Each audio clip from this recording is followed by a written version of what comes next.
Bienvenue dans Capsule, le supplément court de Déco Café.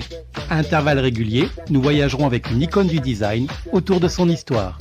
Une présentation en bien moins de temps qu'il n'en faut pour créer ces objets intemporels et ainsi aller à l'essentiel. Nous parlerons de fonctionnalité et d'esthétisme et donc de design appliqué et émotionnel. Pour cette première saison, j'avais envie de partager avec vous les objets qui me plaisent en vous disant tout ce que je sais à leur sujet. Alors insérez la capsule dans la machine et déco long tout de suite.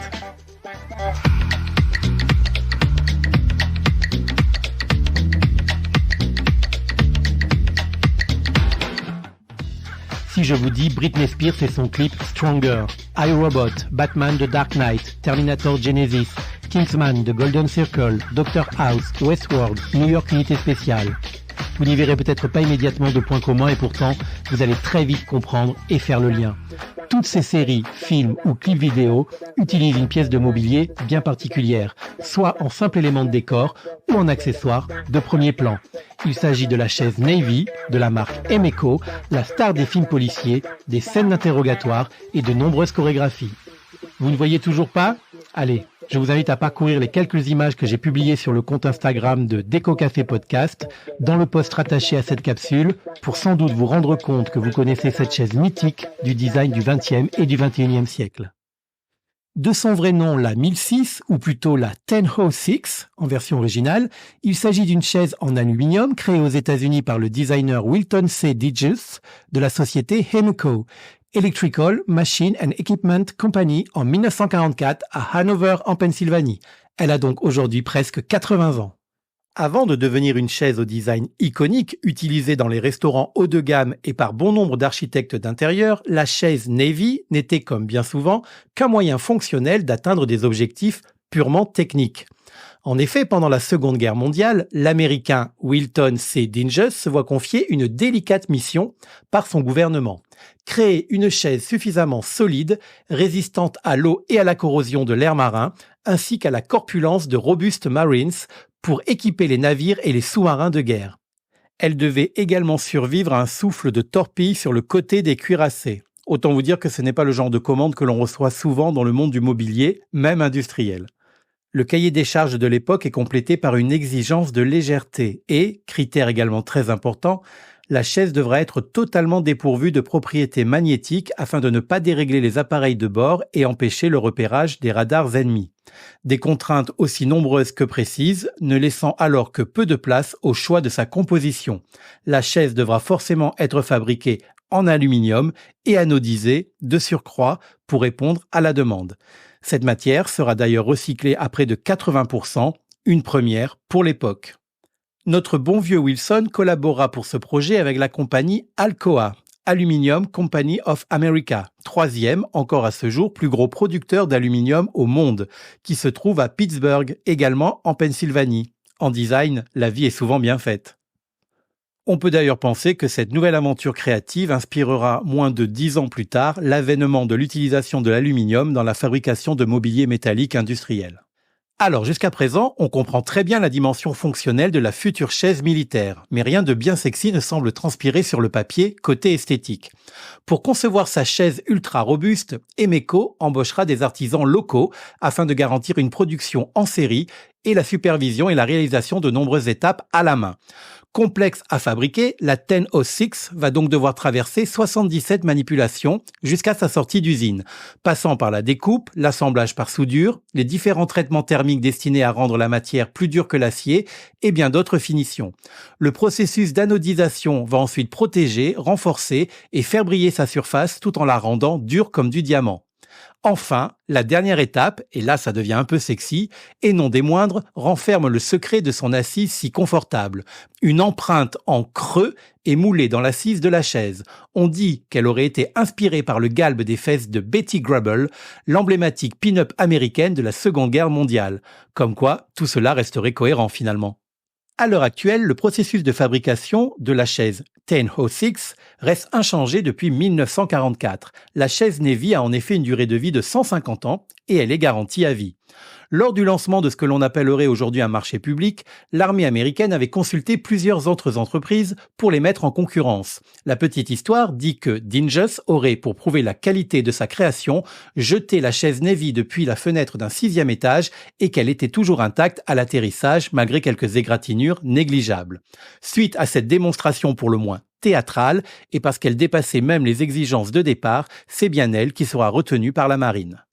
Après la guerre, Emeco a voulu étendre sa gamme de meubles en aluminium au marché civil. Mais c'est le gouvernement américain qui reste son meilleur client jusque dans les années 70.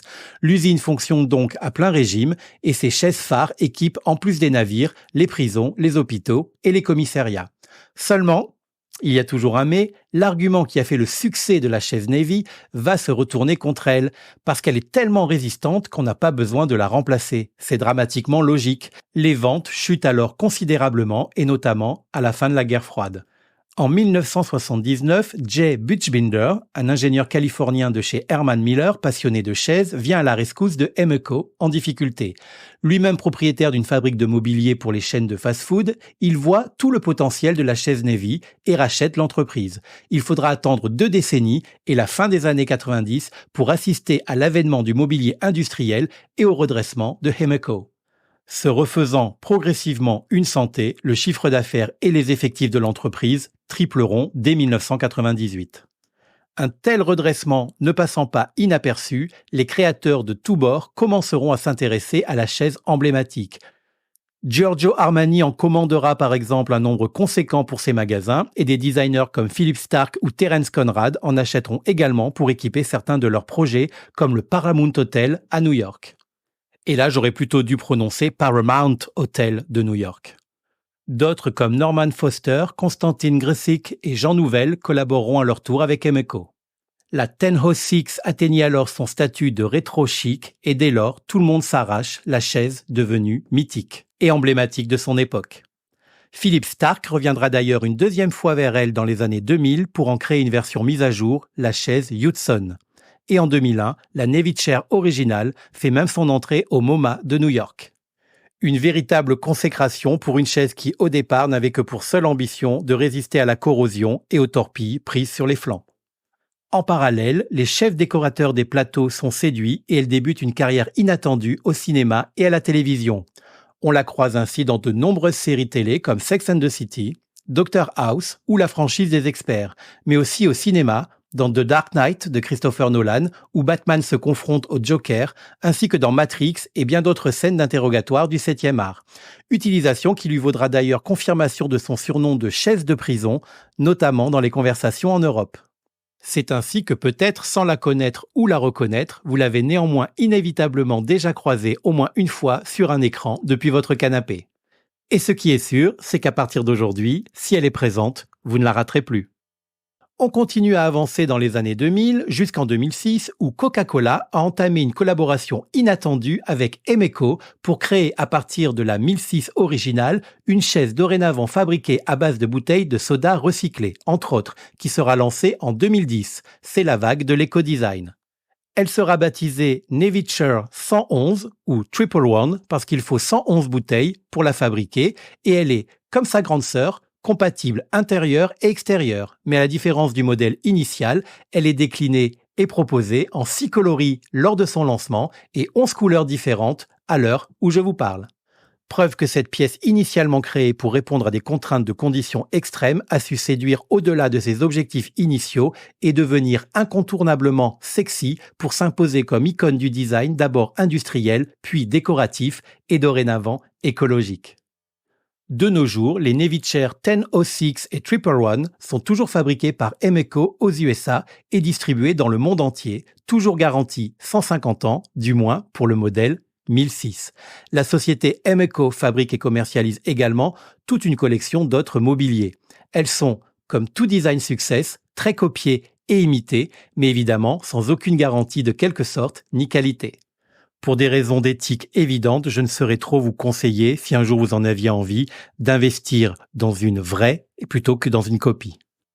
En ce qui concerne les déclinaisons officielles de matière, vous aurez donc le choix entre les versions alu brossé ou poly à partir de 800 €, celle en bouteille recyclée à partir de 500 €, mais aussi la version wood en bois, soit chêne naturel, chêne teinté noir ou noyer à partir de 1200 €. Pour les formes, vous trouverez la chaise avec ou sans accoudoir, avec assise bois ou tissu, la version tabouret avec toutes les déclinaisons, formes, matières et options précédentes et en 2 hauteurs, îlot de cuisine ou bar, à partir de 1400 €. Ce sont toutes des Nevicher, mais plus forcément des 1006, leur nom de prototype pouvant dans certains cas, mais pas toujours, être individuellement décliné en fonction du modèle, comme 1004 pour la version avec l'assise bois, par exemple.